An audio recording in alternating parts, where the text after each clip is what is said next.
Good evening everyone. उम्मीद है कि आप सब अपने अपने घरों में बिल्कुल खैरियत से होंगे। खुदा आपको तमाम नाकानी आफतों, शैतानी कुफ्तों और हादसों से बचा के रखे। आज का जो मेरा टॉपिक है वो नेकी और बदी पे है, और ये बहुत पुराना किस्सा है, ये नया नहीं है और इसको बार बार सुना और सुनाया गया है, बारहा दफ़ा। एक शख्स जंगल में से गुजर रहा था कि इसने खारदार झाड़ियों में एक सांप फंसा हुआ देखा। सांप जख्मों से चूर था और उस आदमी को देखने लगा। आदमी को सांप पर तरस आ गया और इसने एक जैतून की शाख लेकर जख्मी सांप को झाड़ियों से बाहर निकाला। बाहर निकलने के बाद बजाय कि सांप इस आदमी का मशहूर होता, सांप ने फुनकारना शुरू कर दिया, मैं तुम्हें डसूंगा, मैं तुम्हें डसूंगा। अब आदमी मुश्किल में फंस गया। इसे समझ न आए कि क्या करे। इसने भागने की कोशिश की मगर सांप के जहर के डर से भाग न सका। न जाने नेकी कैसे उसके गले पड़ गई। इस आदमी ने सांप से कहा, मैंने तुम्हारे साथ नेकी की मगर तुम बजाय ममनू होने के उल्टा मुझे ही डसने पर आमादा हो। सांप ने कहा, हाँ, नेकी का बदला बदी है। इस आदमी ने कहा, चलो किसी मुसन्नफ के पास चलते हैं, फैसला करवा लेते हैं। मैंने नेकी की है, मेरे ख्याल में नेकी का बदला नेकी है, इसलिए फैसला मेरे हक में ही होगा। सांप ने कहा, ये रहा घोड़ा और ये घोड़े का मैदान, फैसला करवाना कौन सा मुश्किल है, अभी चलते हैं। लेकिन याद रखना, आज नेकी का बदला बदी है, इसीलिए फैसला मेरे हक में होगा। सबसे पहले वो आदमी और सांप एक गाय के पास गए, अपना मुद्दा बयान किया और साथ में ये भी बताया कि सांप कहता है नेकी का बदला बदी है। गाय ने सारी कहानी सुनी और ठंडी आ भरकर बोली, ऐ शख्स, शायद तुझे कबूल ना हो मगर नेकी का बदला बदी है। मुझे देखो, मैं जवान थी तो मालिक को दूध देती थी, मालिक का बोझ उठाती थी, इसके बच्चे मेरा दूध पीकर जवान हुए हैं। मालिक भी मेरा ख्याल रखता था, मुझे चारा और पानी देता था। अब मैं बीमार और बूढ़ी हो गई हूँ, अब मैं दूध देने के काबिल नहीं रही तो मालिक ने मेरा ख्याल रखना छोड़ दिया है। अब मैं भूखी मरूं या प्यासी इसकी बला से।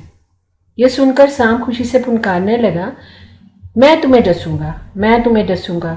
अब आदमी ने इससे कहा, ये गाय बीमार है, अरबी की कहावत है, बीमार की राय भी बीमार होती है, चलो किसी और से पूछते हैं। सांप मान गया। आगे इनको एक गधा मिला। गधे ने पूरी बात सुनी और कहा, मेरे ख्याल में नेकी का बदला बदी है। मेरे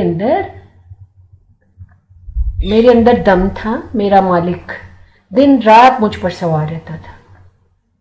मेरे मालिक ने मेरी सवारी करके करिया करिया घूमा है, मुझ पर मेरी सकत से दुगना बोझ लादता रहा। अब जब मैं बूढ़ा हो गया हूं तो मेरे मालिक ने मारपीट करके मुझे घर से निकाल दिया है। अब मैं जंगल में दरिंदों से बचता फिरता हूँ। इस हालत में मेरा कोई पुरसाने हाल नहीं।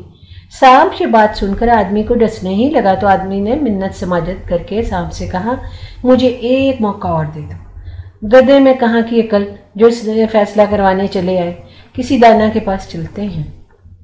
सांप मान गया और दो फैसले सांप के हक में हो चुके थे। सांप को उम्मीद थी तीसरा फैसला भी इसी के हक में होगा। अब की बार एक बुजुर्ग के पास पहुंचे और सारा वाकया दोहराया, साथ ही सांप का फैसलों की तफसील भी बयान कर दी। बुजुर्ग ने इसका किस्सा सुना और इनसे कहा, मुझे झाड़ियों के पास ले चलो जहां से सांप को निकाला था। पहले सांप को झाड़ियों में फेंको और फिर मेरे सामने निकालो, जैसा कि तुमने पहले किया था, तब मैं फैसला करूंगा। ऐसा ही किया गया। तीनों झाड़ियों के पास गए और सांप को दोबारा खारदार झाड़ियों में फेंक दिया गया। अब आदमी सांप को दोबारा निकालने ही लगा था कि बुजुर्ग ने मना कर दिया और कहा कि इसकी ये औकात नहीं कि इसके साथ नेकी की जाए। इसका मुकाम यही खारदार झाड़ियाँ हैं, इसके लिए यही बेहतर है यहाँ ही पड़ा रहे। जो इसे निकालेगा वही नुकसान उठाएगा।